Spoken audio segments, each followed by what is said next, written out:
That right there is free game.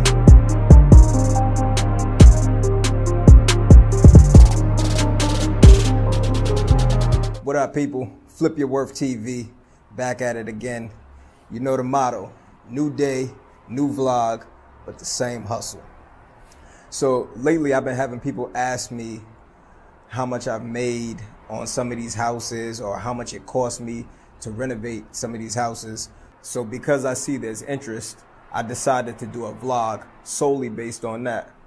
So what I'm gonna do is I'm actually gonna go back and start off with the very first house that I put up on here, which was the cabin house.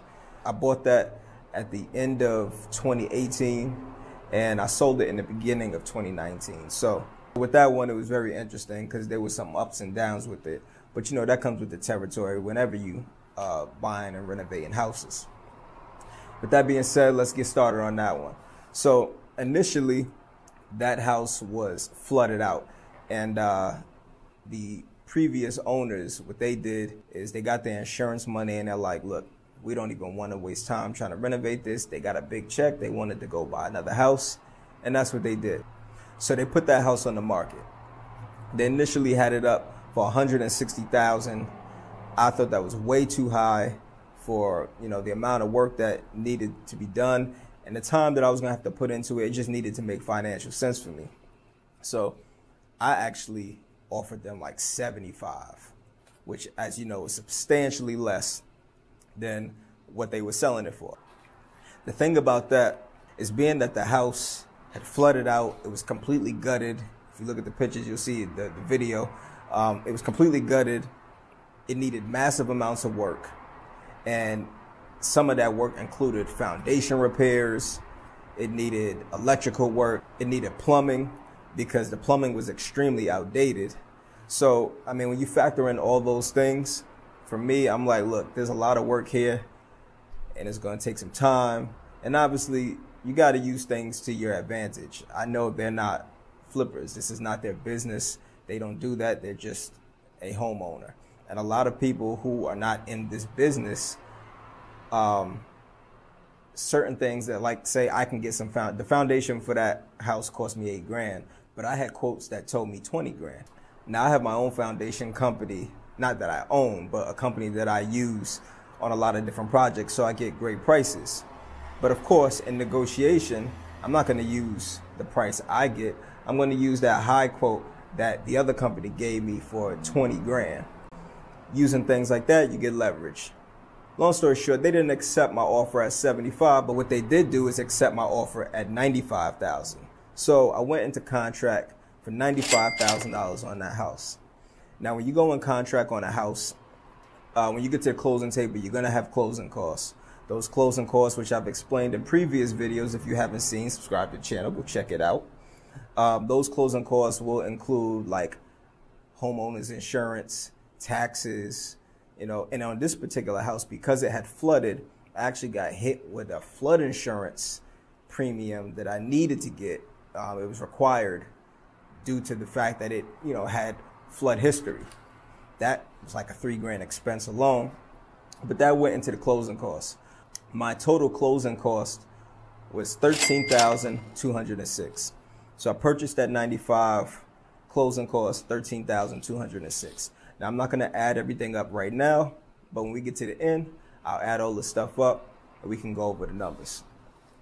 So then let's move forward. We get into the renovation. Now, at that particular time when I bought this house, I had 4 other projects I was working on, and I have my own 2 crews that I keep on all my projects. They were working on 4, so I already had them spread kind of thin, kind of rotating around, just getting things done on those 4 houses. So with this house, I didn't want to take them off of those other projects. I needed to get those done. So I said, you know what, let me see if I can find a new crew, a new contractor that I could use, you know, because it's always good to have a backup just in case. My guy's been pretty reliable, but like I said, it never hurts to have a backup. So I had somebody recommend this guy to me. He goes in, he does drywall, paint, does some framing work, does a little bit of demo work.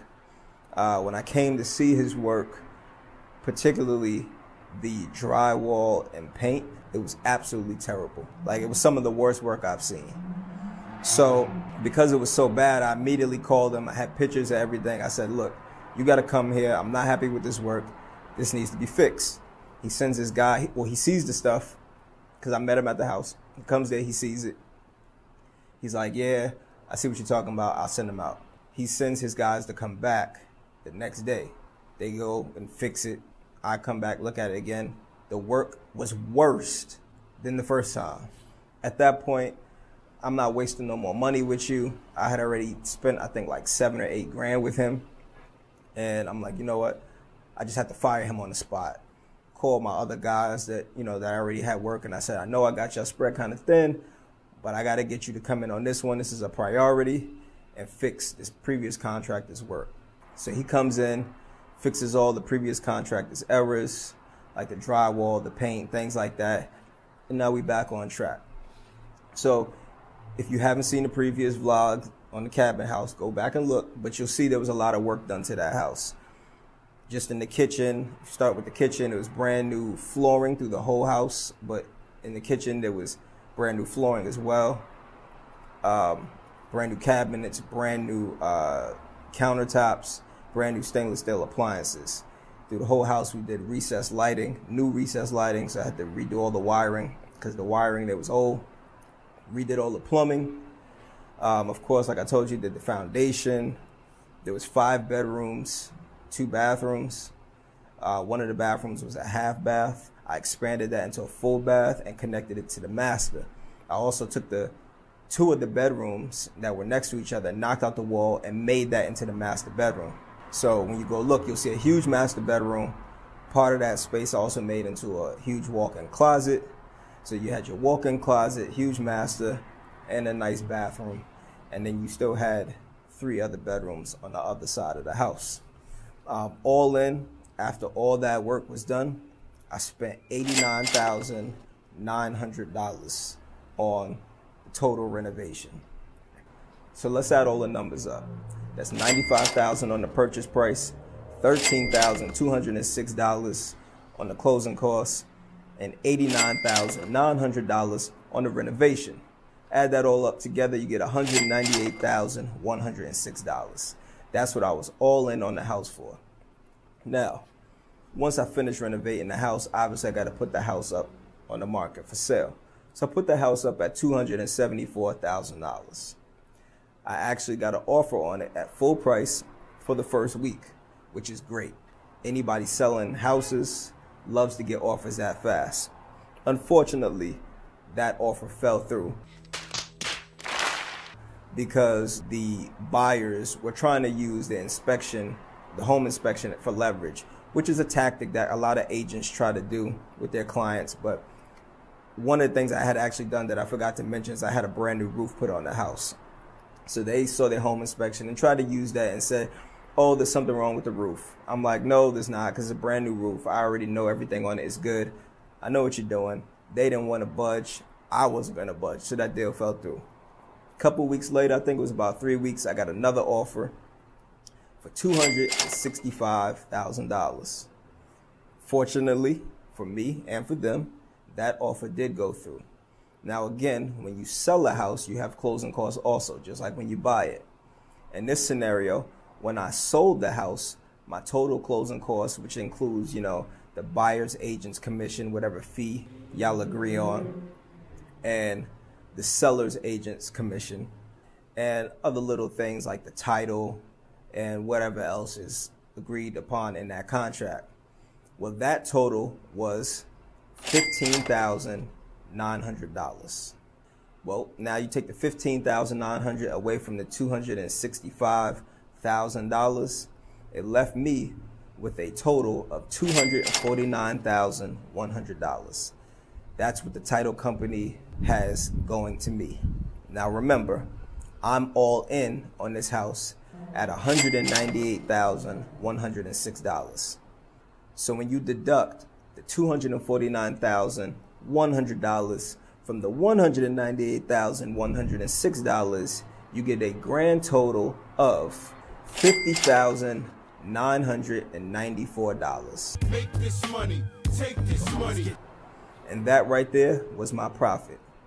Beautiful thing about that, took me about a month and a half to renovate that house. That was with the delays also dealing with the first contractor, so it took me a little longer than normal. And then it was about a month and a half from the time that I listed the house to the time it closed. So all in, I was in the house for 3 months, made a $50,000 profit. And to me, that was a good deal. Can't complain about 50 grand. So hopefully you like me doing these breakdown videos because people have asked me for it.